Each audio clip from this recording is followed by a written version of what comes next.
Okay, so now that we're done with strategy, I want to talk about another topic that also can lower your scores dramatically, which is, of course, practice. Most golfers come to me terribly frustrated with their practice because they say, well, I spent all this time at the range and my scores are not getting better, and I know exactly how this feels. It's incredibly frustrating.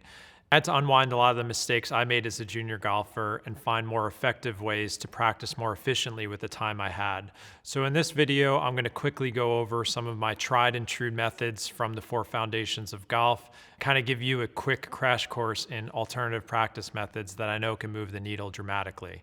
But first, I want to talk about the mistakes that most golfers make. So the typical golfer shows up to the range and they do repetitive practice where they hit the same club to the same target over and over and over again. And I call these zombie range sessions. They're not very engaged. They're not going through any type of routine. They're not absorbing feedback. And more importantly, they're not getting better. They're getting into a groove that you wouldn't be able to get into on the golf course. You can't hit 37 irons in a row when you play golf. You only get one chance. So this is one of the main reasons why golfers get frustrated, is that eventually they figure some things out, hit a bunch of great 7 irons, and they're like, well, why can't I do that on the course? Because they're not engaged properly. They're not challenging themselves properly.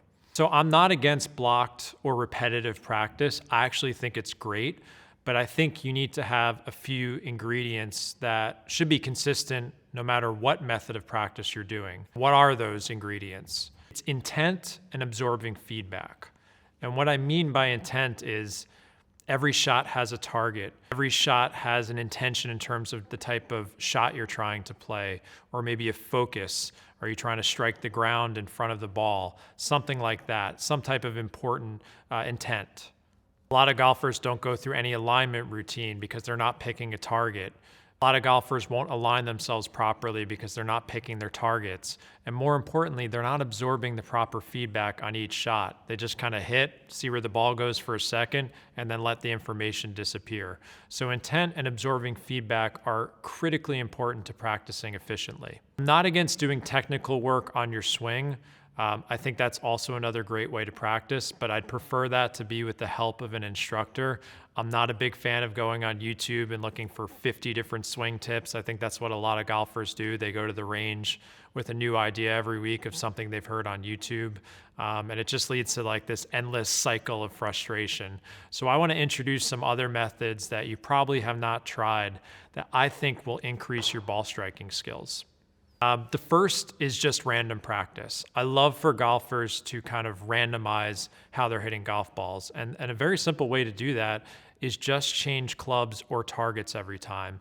It forces you to reset, pick out the target, align yourself. So simply randomizing your targets is a great practice method. It's more fun and it's very easy to do. The next, perhaps my most favorite, is impact training. Even Tiger Woods to this day, when he talks about his game and what he still is able to do well, he talks about being able to hit the center of the club face. That is one of the most basic skills any golfer can have, is being able to access the center of the club face, because you're going to hit better drives, better approach shots. Is the #1 needle mover for scoring ability, in my opinion.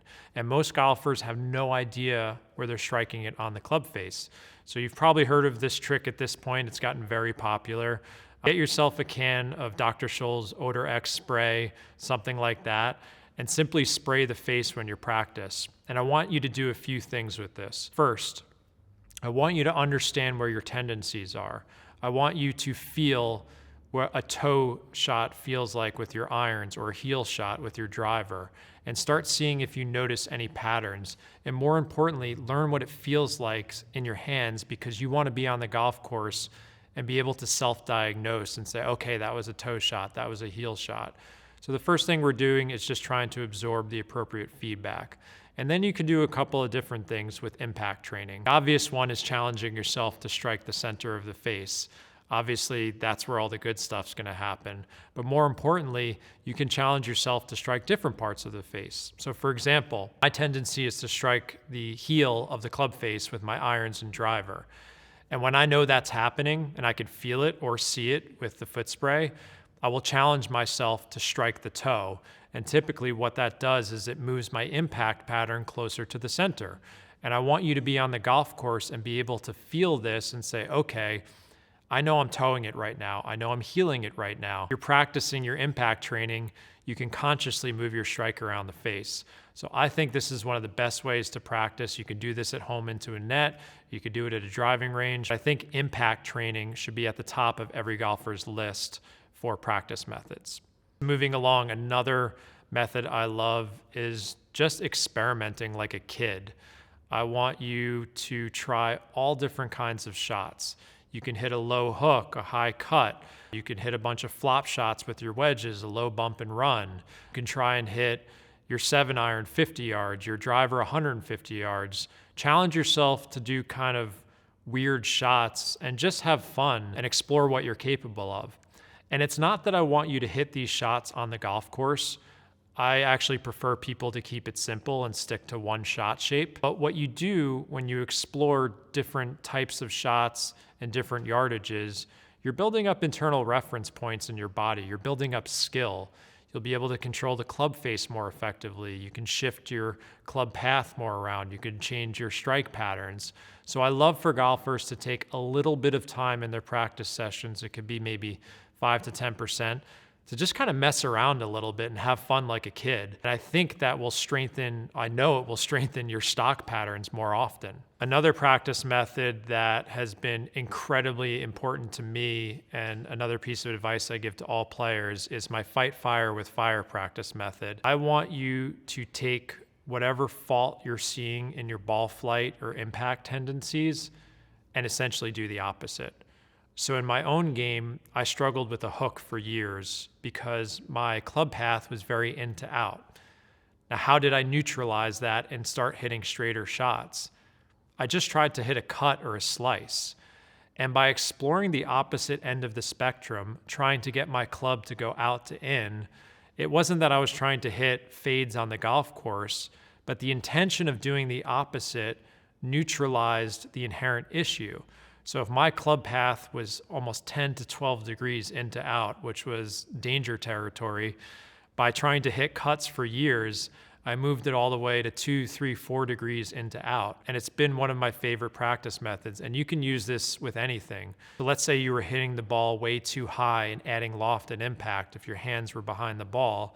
Start taking a wedge and de-lofting it, or a 7-iron, and try and hit the ball as low as possible. If you're slicing the ball, try and experiment with trying to hit a hook. It could be a crazy hook.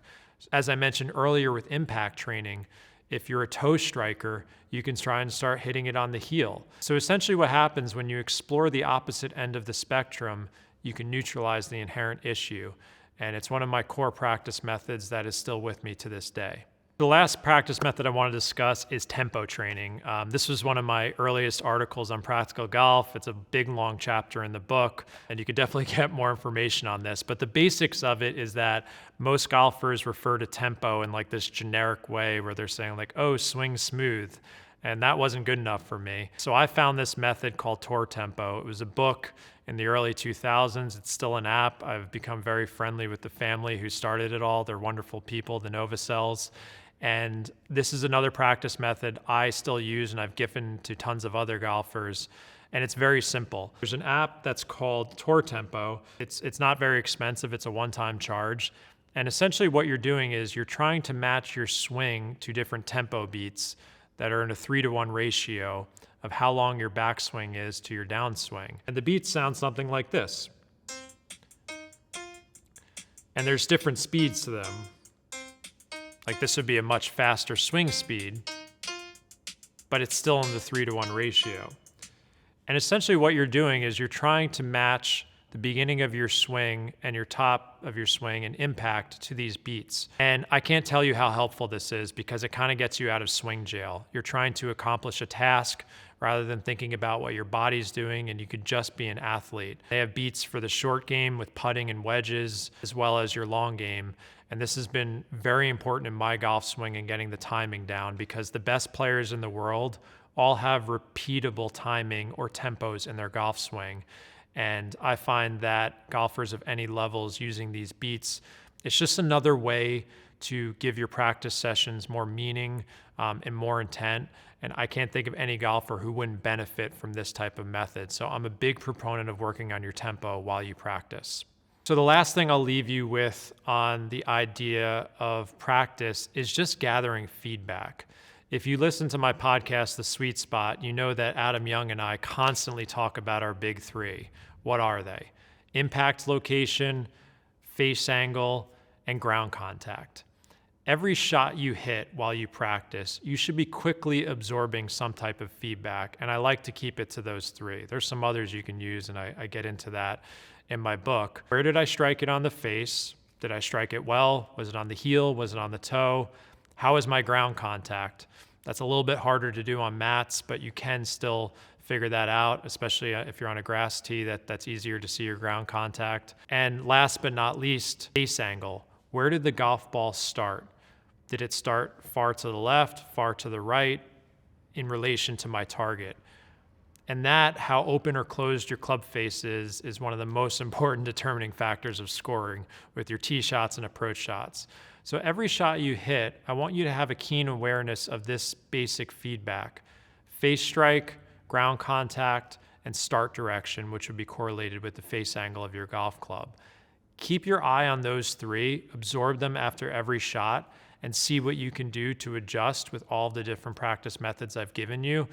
And I can almost guarantee you that you're going to see a lot of progress in your ball striking skills and your ability to manipulate the club face and move your strike around the club face more efficiently. Those are some of my tried and true methods to make you better at practice.